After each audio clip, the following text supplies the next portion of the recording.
The Miscalculations of Lightning Girl by Stacy McAnulty. Chapter 4. Nana insists on taking a picture on my first day of school. "Why are you doing this to me?" I ask, refusing to smile. "It's only a picture." She holds up her cell phone. "That's not what I mean." I'd been hoping that Nana would change her mind about middle school. I refused to give her my records of classes and grades, but she figured out my password, Lucy 31415. I need to think of something harder, and printed my files. She only took the records through 6th grade, nothing higher. "Lucy, we've been over this. Give it a year. You can always start college when you're 13. That's still 5 years earlier than most people. There's a 12-year-old boy starting at Cornell this month. Well, he obviously has a nicer grandmother than you do. College can wait." It can't wait 1 year? That's it, right? Can I get that in writing? I slide my lightning bolt necklace under my shirt. "I promise," she says it too easily. "Give it 1 year and really make a go of it. Make one friend. Do one thing outside of these walls. Read one book not written by an economist or a mathematician. 1 year, one friend, one activity, one book. This year is brought to you by the number 1.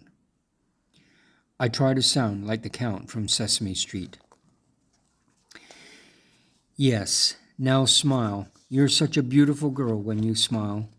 I roll my eyes and stick out my tongue. Nana can't control everything. She sighs. "I'm going to say an extra prayer for you." "Thanks. I'm going to need it."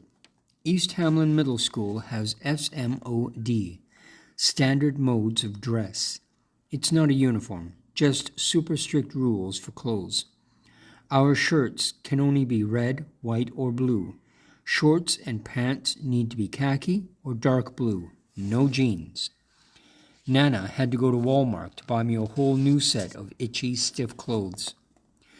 "Why didn't you tell the principal that I'm a genius?" I ask as I put my new lunch bag into my new backpack.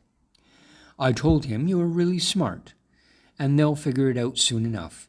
In the beginning, I thought you might want to be treated like any other kid." She gives me a hug. "Don't worry. I'm sure there are still some things they can teach you." Nana offers to wait with me at the bus stop. I want to go alone. I know she's watching from the window. She's making sure I don't hide inside the dumpster or something. Like that would happen. There are 7 kids at the bus stop in front of our apartment. A prime number. A good sign if you believe in that kind of thing. I recognize them, but don't know any of them. All of them play on their phones or wear headphones and stare off into space. I have a phone too. A back-to-school gift from Nana, but it's just a phone. It can only text and call. I hear the bus a long time before I can see it. When it screeches to a stop, we walk up the 3 steps in a quiet, orderly fashion. The bus driver, a lady about Nana's age, stares straight ahead and doesn't say anything. I take the first open seat I find. I sit, I stand, I sit, I stand. "Sit down," the bus driver yells. I sit. Relieved that I don't need to do my routine 5 times. That might have landed me in a detention or gotten me suspended or something. I don't know a lot about the school's district's system of punishment. I slide over to the window. The bus makes another stop and 4 kids got on. I watch each of them pass by. The last girl meets my eyes and snarls. She's a pretty girl with long blonde hair and blue eyes covered in black eyeshadow. But when she snarls, she looks like a rabid raccoon. We had one of those once behind our apartment. I decide to keep my gaze down. Tomorrow, I'll bring a book or something, maybe a Sudoku puzzle. But they don't take me much time. As fast as I can move the pen, I can fill them in. I even did the one created by a mathematician from Finland. He called it the hardest Sudoku ever made, with only 23 of the 81 squares filled in at the start. I still finished it in less than 5 minutes. Everything changes at the 4th stop when a girl falls into the seat next to me. She falls partly on me, too. I push her off as politely as I can. "Sorry about that," she says. "It's okay."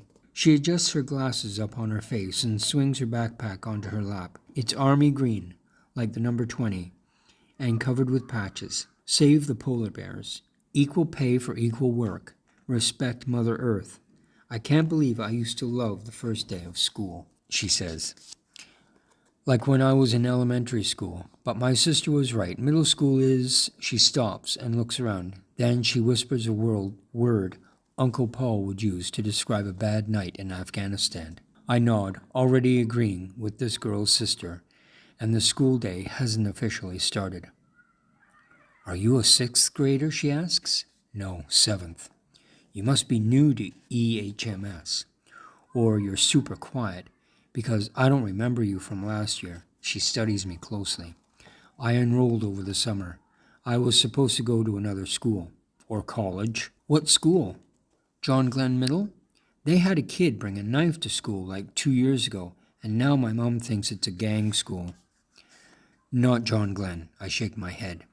"I'm in 7th grade too, but a lot of people think I'm in high school. The lifeguard at the pool this summer thought I was in 10th grade.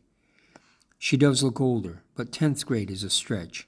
She has braces and brown hair that flips out at the ends in a spiky way. Hair doesn't normally do that. At least I don't think so. It's definitely cooler than my braid.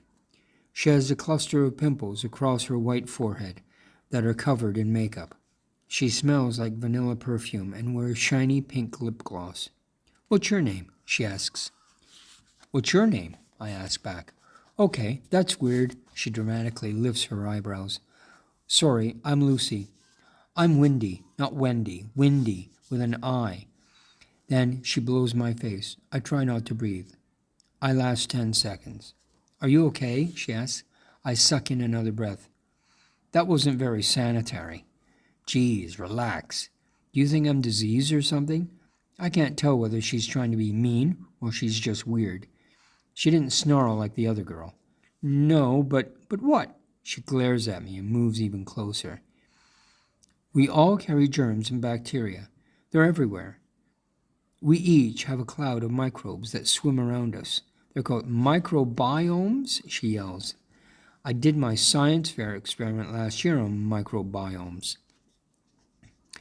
I didn't expect this girl with spiky hair and no concern for personal space to know about microbiomes.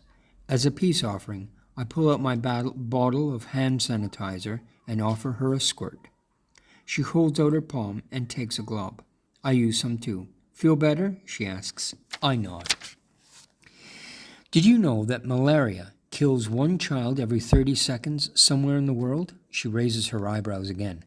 "Malaria is something to be afraid of, not microbiomes. That would be 1,051,200 dead children a year.